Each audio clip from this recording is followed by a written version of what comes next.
Zakweli, l'entretien de la matinale. On continue avec le Zakweli présenté par vous, Yasmine Jaffar. Bonjour. Bonjour Yumna, bonjour à tous. Dans le Zakweli ce lundi, nous recevons le maire de Sada, Oussamoudine Abdallah. Bonjour, bienvenue. Bonjour. Alors nous allons d'abord nous arrêter bien évidemment sur ce drame survenu dans votre commune vendredi dernier.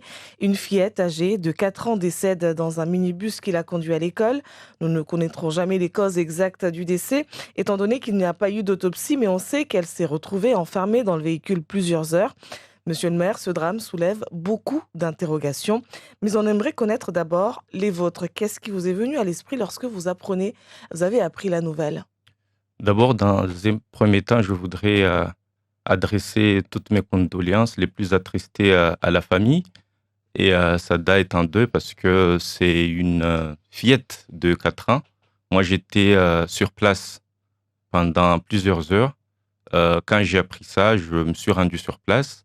Et tout de suite après, quand le chauffeur a remarqué que la fillette n'était pas descendue quelques heures après, il a appelé rapidement les secours qui sont venus sur place. Ils ont essayé justement de réanimer la fillette. Finalement, le médecin a déclaré le décès quelques heures plus tard. Et je voudrais aussi remercier quand même les forces de l'ordre, le parquet qui était là pour accompagner toutes les actions qui étaient à faire, réanimer la fillette. Et aussi la suite parce que la famille a voulu garder le corps de la fillette. Je vous le disais, il y a donc beaucoup d'interrogations autour de ce drame, à commencer par pourquoi l'école, ne voyant pas arriver l'enfant, n'avertit pas les parents. Après, dans ce genre de choses, les questions de responsabilité, c'est pas à moi de les dire ici, mais c'est vrai, on peut se poser des questions. En même temps, il y a une enquête qui est ouverte. Moi, je préfère attendre. Souvent, les enfants, quand ils n'arrivent pas à l'école, les directeurs appellent. Mais cette fois-ci, je ne sais pas, il y a eu plusieurs événements. L'enfant a été oublié, l'école n'a pas appelé. Les enquêtes sont en cours. Moi, je préfère ne pas entrer dedans. Mais est-ce que vous, parce que quand même l'école, c'est quand même votre responsabilité, les écoles Non, mais maternelles, tout de suite après, élémentaires on en a eu... général. Donc c'est pour ça que je vous pose la question. Qu'est-ce que vous comptez demander à ces enseignants, à ces établissements mais- justement de votre commune, par exemple, parce que effectivement, ça n'arrive pas qu'à Sada, dans d'autres communes aussi. Aujourd'hui, ça tombe à Sada, mais ça aurait pu arriver dans n'importe quelle commune. Mais on se rend compte que c'est quand même une réalité ici. Pourquoi est-ce que l'école, qui ne voit pas arriver un enfant, ne prévient pas de son absence, surtout un enfant en bas âge ? Il faut qu'on soit vigilant partout où on est, que ce soit à l'école ou ailleurs. Et le soir même, moi, j'ai appelé le recteur, on en a discuté. Il y avait aussi la psychologue, justement, du rectorat qui était là. Demain, on va organiser une réunion avec l'ensemble des parents pour essayer ensemble de trouver des solutions.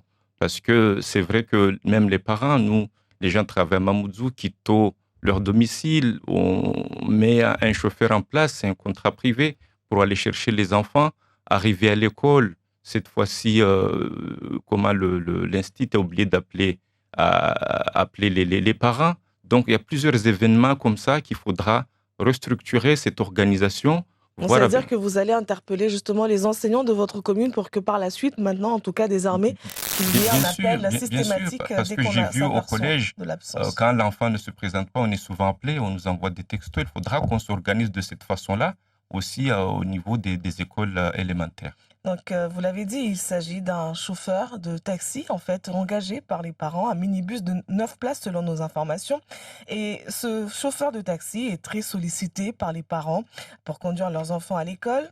L'école soumise aux rotations scolaires. Pourquoi ne pas mettre en place un vrai système de ramassage scolaire avec des professionnels qualifiés, monsieur le maire ? En tout cas, tous ces chauffeurs-là, parce que bon, c'est du privé, ils ont des contrats avec les parents. Chacun essaie de s'en sortir, mais en réalité, il faudra qu'on organise ça, qu'on professionnalise justement ces circuits pour éviter ce genre de problèmes. Après, quand il y a accident, c'est vrai, même si c'est des vrais professionnels, ça peut arriver. Maintenant, il faudra qu'on prenne de moins en moins de risques parce qu'il s'agit effectivement de nos enfants. Vous connaissez personnellement ce chauffeur de taxi ? Je le connais depuis très longtemps. C'est un garçon, un jeune de Sada, qui fait ça depuis plus de 4 ans. Et il aide beaucoup, justement, aux parents Qui euh, n'ont pas d'autre choix au qui final. n'ont pas d'autre choix. Et il a été en garde à vue, il est sorti, il est inquiet, il est attristé actuellement, mais c'est un garçon qui est connu par sa tranquillité, sa sympathie au niveau de la commune de Sada. Oui, Donc il est quand même il est, poursuivi pour homicide involontaire à ce jour. oui, tout à fait. Et donc, est-ce que vous dites aux parents de Sada aujourd'hui même que vous prenez le sujet à bras-le-corps et que vous comptez, vous réfléchissez déjà à mettre en place un système de ramassage scolaire? C'est ce qu'on essaie de faire. Après, on discute aussi, j'ai discuté avec l'inspectrice et même au niveau des parents, parce qu'il n'y a pas que ce chauffeur-là, il y en a plusieurs qui font ça. Il faudra qu'on se retrouve pour organiser cela. On a fait une réunion avec l'élu chargé de la sécurité à Sada et notamment dès ce week-end, on va inviter l'ensemble des chauffeurs justement pour essayer de mieux organiser le circuit de ramassage des élèves. Les rotations scolaires, venons-en. Votre prédécesseur, Anché Bamana, n'a jamais voulu des rythmes scolaires. Elle a milité pour la fin des rotations. Et vous, quelle est votre position?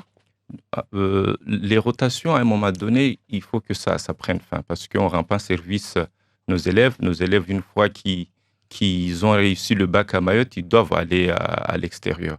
Et là, il faut qu'on leur donne les mêmes avantages à Mayotte qu'à Métropole pour que quand ils soient là-bas, ils ont cette habitude de travailler comme les autres l'ont fait ailleurs.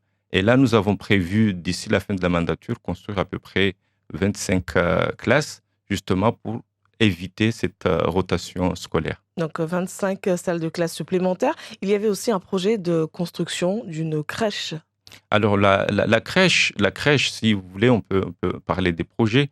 La crèche, quand je suis arrivé, ça n'avait pas encore commencé. Il y avait un problème, justement, et il y avait un souci, on l'a réglé et les travaux ont commencé. Un souci de foncier? Non, non, le foncier était déjà là. Les marchés ont été déjà attribués et on a débuté les travaux et là, on a quasiment fini la crèche. Et si on décide demain, par exemple, de gérer la crèche en régie, on peut déjà l'ouvrir dès septembre prochain. Et tout dépend parce que là, on négocie plutôt d'assurer une gestion en DSP. Donc septembre prochain, combien de places? 40 places. 40 places. Certains habitants disent de vous, monsieur le maire, qu'il ne se passe rien, rien ne bouge à Sada. On dit que vous êtes un maire assez passif. Est-ce seulement une impression, monsieur le maire? C'est une impression parce que, vous savez, quand on est arrivé, on a engagé beaucoup de travaux. Et le maire est présent, les élus sont présents parce qu'on a fait quelque chose d'inédit dans la municipalité, c'est de donner des délégations à tous les élus pour que les élus soient présents dans tous les domaines, dans toutes les actions qui se font dans la commune. Quand on est arrivé, au niveau des projets, et ça c'est du concret. Donc avant, vous voulez dire qu'avant, il n'y avait que l'ancienne maire qui pouvait tout faire, mais les autres élus n'avaient aucun pouvoir? Oui, et là, en ce moment, c'est tous les élus qui sont partout actuellement, et j'en profite ici pour les remercier, les féliciter justement. Mais les habitants veulent voir travail. Sur le terrain les choses bouger. Oui, mais les choses bougent. Et là, je vais en revenir. Quand on est arrivé, les soucis qu'il y avait, par exemple, au niveau de la rocade jusqu'à Mkiro et Djimois, la mosquée de vendredi, il y avait chaque fois des inondations. Il y avait également des mauvaises odeurs. À l'espace de 6 mois, on a réglé la situation et elle est réglée en totalité parce qu'en ce moment, on n'entend plus les soucis de mauvaises odeurs. Malgré les intempéries, il n'y a pas eu d'inondation. Première chose qu'on a fait. Quand on est arrivé aussi, les soucis des entreprises qui n'ont pas été payées pendant très longtemps. Par la commune. Par la commune. On a fait un préfinancement. Et on a réglé quasiment 8 millions de déficit de trésorerie. Donc pour l'instant, vous êtes en train de dire que vous êtes en train de régler tout ce que l'ancienne mandature n'avait pas. C'est le cas. On a cette pression-là parce que les déficits, notamment que ce soit au niveau de trésorerie, que ce soit au niveau budgétaire, c'est une réalité. C'est le compte de gestion de 2020 qui l'indique. 3 millions de déficit budgétaire, 8 millions de trésorerie. Mais ça bouge aussi parce que ça fait 10 ans qu'on n'a pas fait des travaux en matière d'assainissement. On a lancé les travaux d'assainissement de la boulangerie jusqu'à Bandrani. Ça, c'est du concret aussi. On a lancé la crèche est quasiment finie. On a les terrains de foot qui ont commencé et quasiment avancé. Nous avons également Le terrain de foot, vous en êtes sûr? Parce que je rappelle que la commune de Sada est dotée de 2 terrains de foot qui sont complètement impraticables en travaux, Mangajou et celui de Sada. Donc vous dites que les travaux sont bien, Alors, le terrain de Mangajou, quand on est arrivé, tout de suite après, l'ADL, le contrôle de légalité, nous a demandé d'arrêter les travaux pendant 5 mois parce que les travaux ont commencé sans pour autant avoir les autorisations par l'ancienne municipalité. On a travaillé dur pour avoir les autorisations et on a pris un retard de 5 mois. Là, les choses avancent et dès la semaine prochaine, on va débuter les travaux de clôture et d'autres travaux. Et je pense que d'ici un mois, on pourra livrer la première phase justement du terrain de Mangajou. Vous êtes le maire de Sada, mais aussi le président du CIDEVAM, le syndicat intercommunal de valorisation et de déchets de Mayotte, un établissement qui croule sous les dettes. En tout cas, lorsque vous avez été élu, on parlait d'un déficit de 500 000 euros, mais vous comptiez relever le défi. Sur le terrain, les déchets sont encore plus problématiques qu'avant, notamment chez vous, à Sada. Qu'est-ce qui ne marche pas au juste au CIDEVAM? Non, au CIDEVAM, c'est vrai qu'on a hérité de ces problèmes-là, mais les choses avancent très bien. Les choses avancent parce qu'on a engagé un certain nombre de projets, notamment la première chose qui est apparente en ce moment, c'est le nombre de bacs. 21 000 bacs pendant la mandature, on a déjà actuellement mis à disposition plus de 6 000 bacs à l'espace de moins de 2 ans. D'ailleurs, vous aviez déclaré ici, lors de votre précédent passage, que vous aviez commandé des bacs en inox. Les bacs en inox seront dans la deuxième phase. Parce D'accord. que c'est lourd, c'est long. Et en même temps, ici, il y avait un besoin énorme. Et là, ce qu'on peut constater sur le terrain, maintenant qu'on a des bacs, et de plus en plus, on ne trouve pas justement des déchets par terre parce que les bacs sont assez suffisants pour que tous les déchets puissent entrer dans les bacs. Les Sadois se plaignent également d'un taux de taxe foncière beaucoup trop élevé à leur goût. Doivent-ils espérer un changement? Comptez-vous revoir le taux à la baisse? Ça sera revu dans les années qui viennent parce que c'est ce que je dis. Je disais tout à l'heure, quand on a un déficit énorme, on a hérité de cela. Et au niveau des investissements, il n'y a pas de souci parce qu'on est accompagné par les partenaires, l'État, etc. Mais surtout au niveau du fonctionnement. Quand la commune de Sada n'a pas payé ses cotisations au niveau des intercos pendant 4 ans, 2017, 2018, 2019, 2020, on doit régler cela. Et on avait augmenté justement les impôts et même quand le préfet fait intervenir la CRC nous dit que ce n'est pas assez. Et la CRC a encore augmenté les impôts justement pour payer nos dettes et pour qu'on puisse aussi payer nos entreprises. Mais je m'engage à revoir ça dans les années qui viennent, peut-être pas cette année, mais dans les années qui viennent, une fois qu'on aura une situation saine au niveau financier. Juste tout à l'heure, vous avez dit que le terrain de Mangajou il y aura une première partie qui sera livrée dans les prochains mois, mais pour le terrain de foot de Sada? Pour le terrain de foot de Sada, vous savez, tous les matériels viennent de l'extérieur. Les mâts, vous voyez, les poteaux, ça, la fabrication en usine, c'est 4 mois, c'est long.